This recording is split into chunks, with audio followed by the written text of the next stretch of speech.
नमस्कार, आप देख रहे हैं न्यूज 18 राजस्थान। आपके साथ मैं हूं अभिषेक। बुलेटिन की शुरुआत एक बड़ी खबर से। न्यूज 18 से सचिन पायलट ने कहा है कि बीजेपी में शामिल नहीं होऊंगा। तो यह बड़ी जानकारी इस वक्त की आपको बता दें, बीजेपी में नहीं जाऊंगा यह कहा है सचिन पायलट ने। बीजेपी को मैंने हराया है, मैंने उन्हें टक्कर दी है और हराया, तो ऐसे में मैं उनसे क्यों जुड़ूं, यह कहा है सचिन पायलट ने। बीजेपी में शामिल नहीं होंगे सचिन पायलट, यह बड़ी जानकारी। गोवर्धन हमारे सहयोगी अधिक जानकारी के साथ जुड़ गए हैं। गोवर्धन, सचिन पायलट ने यह क्लियर कर दिया है कि बीजेपी नहीं जा रहे हैं, लेकिन कदम क्या अगला?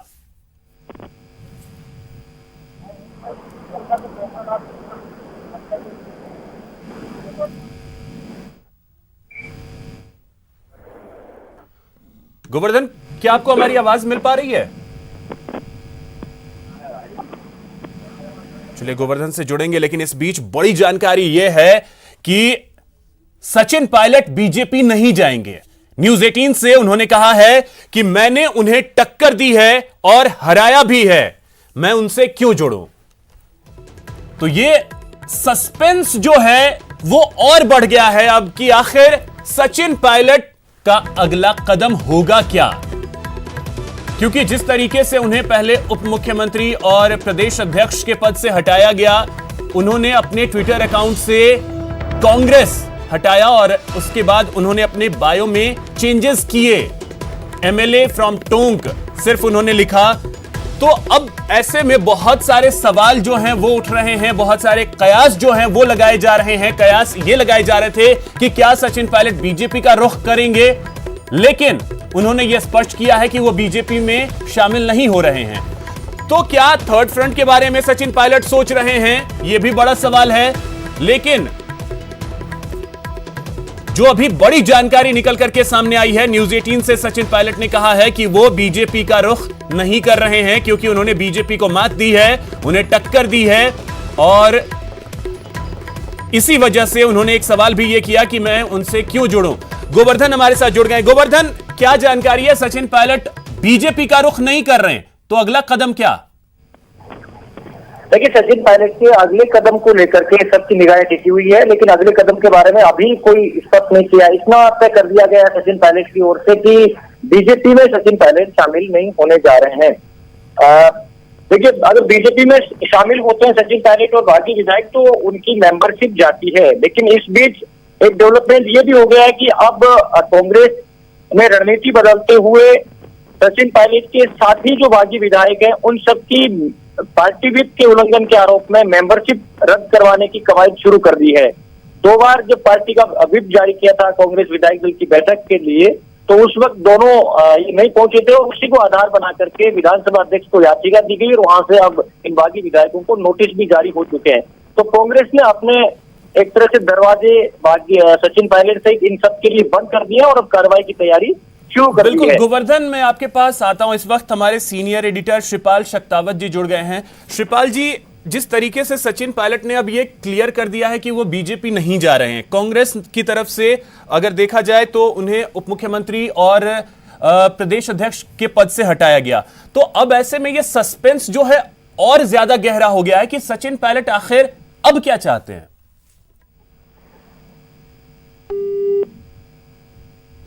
लगता है श्रीपाल जी से संपर्क जो है वो टूट गया है। उनसे फिर से हम जुड़ने की कोशिश करेंगे और समझने की कोशिश करेंगे कि ये जो प्रदेश की सियासत है, जिस पर एक तरीके से कहें तो ऊहापोह की स्थिति अभी बनी हुई है सचिन पायलट को लेकर के, कि वो आखिर आगे क्या करने वाले हैं। श्रीपाल जी एक बार फिर से हमारे साथ जुड़ गए हैं। श्रीपाल जी, आपसे समझना चाहेंगे कि सचिन पायलट ने जब ये कह दिया है बीजेपी नहीं जा रहे हैं, तो जो ऊहापोह की स्थिति है वो और ज्यादा गहरी हो गई है।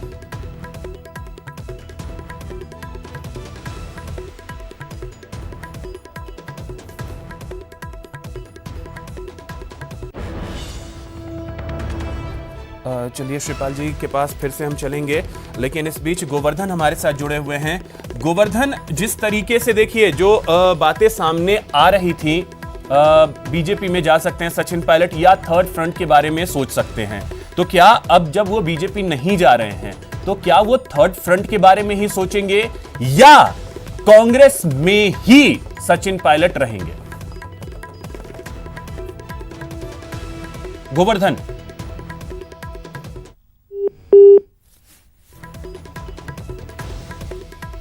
चलिए तो गोवर्धन से भी हम फिर से जुड़ने की कोशिश करेंगे, लेकिन जो बड़ी जानकारी इस वक्त सामने आ रही है, श्रीपाल जी एक बार फिर से हमारे साथ जुड़ गए। श्रीपाल जी, जिस तरीके से सस्पेंस जो है वो बना हुआ था कि सचिन पायलट आखिर क्या करेंगे, उन्होंने ये क्लियर कर दिया बीजेपी नहीं जा रहे हैं, तो ये सस्पेंस तो और गहराता चला जा रहा है। जी बिल्कुल अभिषेक, जिस तरह की जानकारी शुरुआती तौर पर आई थी कि या तो वो कांग्रेस का विकल्प चुनेंगे या फिर अपने एक फ्रंट की योजना वो बनाएंगे, तो लगता है कि वो उस दुविधा में है, क्योंकि कांग्रेस का रास्ता तो उनका बंद ही हो चुका है जिस तरह से उनको हटाया गया है। और हालांकि अविनाश पांडे के अगर शब्दों पर गौर करें तो उनका कहना था कि फिलहाल उनको हटाया जा रहा है फौरी तौर पर, यानी रास्ता उन्होंने अपनी तरफ से खुला रखा है। लेकिन जो हालात बने हैं उससे लगता है कि सचिन पायलट की वापसी संभव नहीं है। जिस तरह से मुख्यमंत्री और उप मुख्यमंत्री के बीच विवाद पैदा हुए, पीसीसी अध्यक्ष के बतौर सचिन पायलट को से उनकी जो इस्तीफा थी उनको देखते हुए अब वापसी संभव है। और जब जब हाईकमान कमजोर होता है, सत्रप मौजूद होते हैं, जो क्षेत्रीय सत्रप है वो जब मजबूत होते हैं तो हाईकमान कमजोर होता है, और हाईकमान कमजोर होता है तब कुछ शर्तें हाईकमान को माननी भी पड़ती है। तो ऐसे में लगता है कि सचिन पायलट की कांग्रेस में वापसी की कोई संभावना नहीं है। बीजेपी में अगर वो जाते हैं तो उनके अब तक का जो कैरियर है, जिसमें वो लगातार सांप्रदायिकता के नाम पर बीजेपी के खिलाफ लड़ते रहे, बीजेपी को हरा करके वो चुनाव मैदान में डटते रहे हराने के लिए, तो बीजेपी भी शायद उनको मुफीद नहीं लगती, इसलिए वो जल्दबाजी में कोई फैसला लेने के पक्ष में नहीं है। और इसीलिए आज की जो उनकी प्रेस कॉन्फ्रेंस होनी थी उसको लेकर भी संशय है। बीजेपी ने भी अभी तक कोई अपने पत्ते नहीं खोले हैं, तो देखने वाली बात होगी कि ये सस्पेंस कितने दिन तक रहता है। लेकिन एक बात साफ हो रही है कि सचिन पायलट का खेमा अब जल्दबाजी में कोई कदम उठाने की स्थिति में नहीं है। वो पहले आकलन करेगा कि किस तरह की परिस्थितियों में उनको क्या कदम उठाने चाहिए, खासतौर पर उस स्थिति में जब बीजेपी के मुद्दे पर उनके ही समर्थक जो विधायक हैं वो वहां से वापस लौट आए, क्योंकि वो बीजेपी में जाना उन्हें मंजूर नहीं था। वो सचिन पायलट के साथ थे, सचिन पायलट के साथ आज भी मानसिक तौर पर हैं, लेकिन वो बीजेपी के साथ जाना नहीं चाहते। इसीलिए ये विकल्प शायद सचिन पायलट को ज्यादा मुफीद लग रहा है कि वो अपना एक फ्रंट बनाए, अपनी एक पार्टी बनाए और उसके बाद मैदान में डटे। लेकिन एक और सवाल ऐसे में श्रीपाल जी उठता ये है कि सचिन पायलट इस बात को भी अच्छे से जानते होंगे कि राजस्थान में थर्ड फ्रंट की स्थिति कैसी रही है।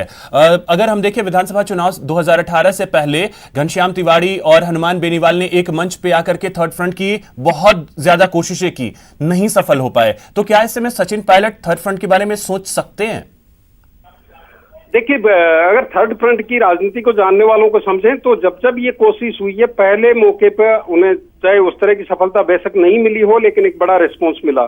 सामाजिक न्याय मंच की बात करें, उस वक्त सामाजिक न्याय मंच ने कुछ सीटों पर मैदान में उतारे थे अपने उम्मीदवार, देवी सिंह भाटी उसके नेता थे, और 6% वोट उन्होंने उस वक्त लिया था। बीएसपी यहाँ से अच्छा परफॉर्म कर रही है, पूर्वी राजस्थान से, शेखावाटी से, उसके भी वोट बैंक की बात करें तो 6 से 7% तक का वोट बैंक वो हमेशा लेती रही है।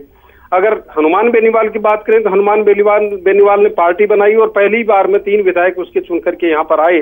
तो जो संभावनाएं हैं उनको सबको खंगाल करके देखा जा रहा है। जनता दल का जो स्पेस था वो बीजेपी में उस जनता दल के विलय के बाद में खत्म हो गया। तो तमाम चीजों को शायद सचिन पायलट देखना चाहते हैं, और खासतौर पर पूर्वी राजस्थान की राजनीति को लेकर के सचिन पायलट आश्वस्त हैं, क्योंकि न केवल एक गुर्जर वोट बैंक जो सबसे बड़ा वोट बैंक उस इलाके में माना जाता है, मीणा वोट बैंक वहां पर माना जाता है, और जाट समुदाय की भी वहां पर बड़ी मौजूदगी है, खासतौर पर भरतपुर और धौलपुर जिले में और करौली के हिंडोन में।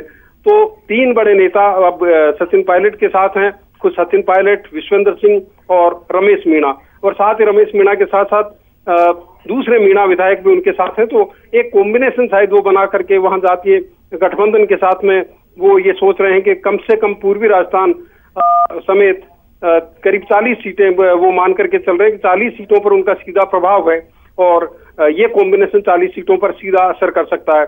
साथ ही गुर्जर बाहुल्य और मीणा बाहुल्य इलाके जो है, हड़ौती का संभाग है, अजमेर के कुछ हिस्से हैं, अजमेर संभाग है, तो पूरा एक कैलकुलेशन सचिन पायलट के जो समर्थक है उन्होंने बना करके अपने पास में रखा है, जो आंकड़े उनके पास रखे गए उसके मुताबिक 90 विधानसभा सीटें ऐसी उनको बताई गई है जो जिन पर गुर्जरों की एक बड़ी मौजूदगी है, वो चुनाव को प्रभावित करते हैं। हालांकि एक अतिरंजित आंकड़ा ये हो सकता है, लेकिन कुल मिलाकर के पूरे कैलकुलेशन के साथ में वो एक प्लान कर रहे हैं और संभावना ये भी मानी जा रही है कि देवी सिंह भाटी और हनुमान बेनीवाल जैसे नेता जो अलग अलग कारणों से बीजेपी से अलग हो चुके थे, उन्होंने अपने फ्रंट बनाए, उस तरह के नेता भी उनके साथ आए और एक अपने फ्रंट को वो खड़ा कर सके। तो इस तरह की कवायदे सचिन पायलट का खेमा कर रहा है और साथ ही कोशिश ये भी है कि अगर कांग्रेस उनकी शर्तों के साथ में वापस तैयार होती तो उसके भी रास्ते बंद नहीं किए जाएं।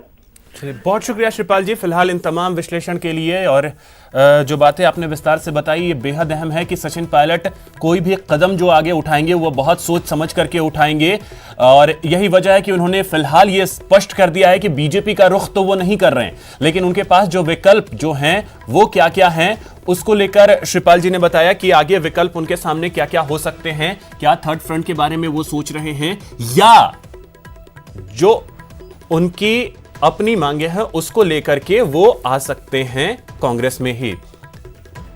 रंजीता हमारी सहयोगी वो इस वक्त दिल्ली से सीधे हमारे साथ जुड़ रही हैं। रंजीता, मैं आपके पास आ रहा हूं, आपसे जरा सब समझना चाहूंगा। सचिन पायलट ने ये तो क्लियर कर दिया है कि बीजेपी नहीं जा रहे हैं, और एक बात मुझे आपकी याद है कि सोमवार को आप जब जिक्र कर रही थी कि जब मुख्यमंत्री पद को लेकर के खींचतान शुरू हुई थी तो राहुल गांधी ने बात को सेटल किया था, और राहुल गांधी की आवाज से जैसे ही दोनों नेता निकले थे एक दाएं और एक बाएं की तरफ निकल पड़े थे। क्या जो अभी स्थिति बनी है इसकी बुनियाद नींव उसी दिन पड़ गई थी?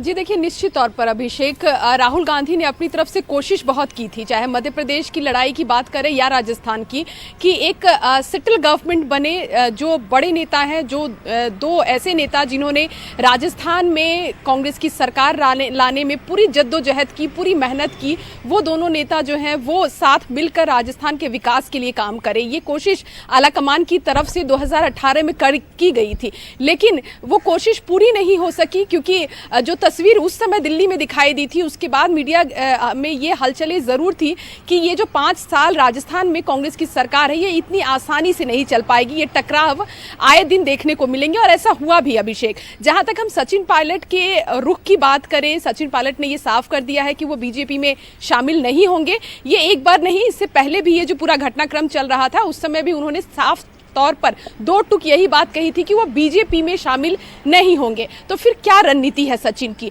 अभिषेक, इस बार जो सचिन पायलट की रणनीति है, या यूं कहे राजनीतिक दाव जो वो खेल रहे हैं, इस बार वो बहुत साइलेंटली खेल रहे हैं, क्योंकि ये इस तरह की राजनीति करने की आदत सचिन पायलट की नहीं रही है। उन्हें जब भी आलाकमान से शिकायत रही है, अशोक गहलोत से शिकायत रही है, वो तलखी तेवर में हमेशा नजर आए। दिल्ली का रुख किया, यहाँ आकर शिकायत लगाई उन्होंने, और कहीं ना कहीं सेटल भी हुई चीजें, जिसके बाद वो वापस और राजस्थान में फिर से काम देखा।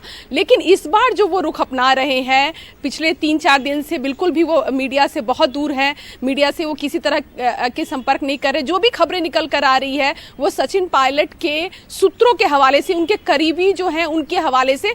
बहुत कम ही ऐसे मौके मिले हैं जब सचिन पायलट ने खुद ही कुछ बयान जो है वो अनौपचारिक तौर पर मीडिया में पहुंचाया हो। तो क्या है सचिन पायलट के दिमाग में? आज कहा जा रहा है कि प्रेस कॉन्फ्रेंस कर सकते हैं, जो लोकेशन है उनका कहा जा रहा है गुड़गांव में है, कुछ लोग कह रहे हैं वो दिल्ली में है, क्योंकि सही लोकेशन अब तक किसी के पास नहीं है।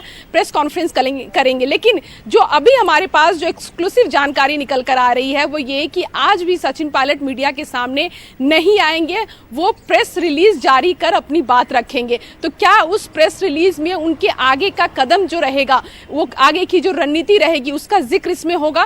क्योंकि कांग्रेस पार्टी को या सरकार को जो भी चीजें करनी थी सचिन पायलट या उनके करीबियों के साथ, वो उन्होंने किया, पद ले लिए उनसे। इसके अलावा जो कोशिश, रंजीता, एक चीज अगर आपसे थोड़ा सा विस्तार में इसके संदर्भ में समझना चाहें। रंजीता, एक चीज, सचिन पायलट के पास जो जो विकल्प थे, हमने जो जो विकल्प देखे, उनमें से एक विकल्प था बीजेपी को उन्होंने सिरे से नकार दिया कि बीजेपी को मैंने टक्कर दी है, बीजेपी को मैंने हराया है, तो मैं उनके साथ क्यों जाऊं? तो अब सवाल यह उठता है कि सचिन के पायलट के पास विकल्प क्या क्या हैं, वो आपसे अगर समझना चाहें कि विकल्प क्या क्या आपको दिख रहे हैं सचिन पायलट के सामने।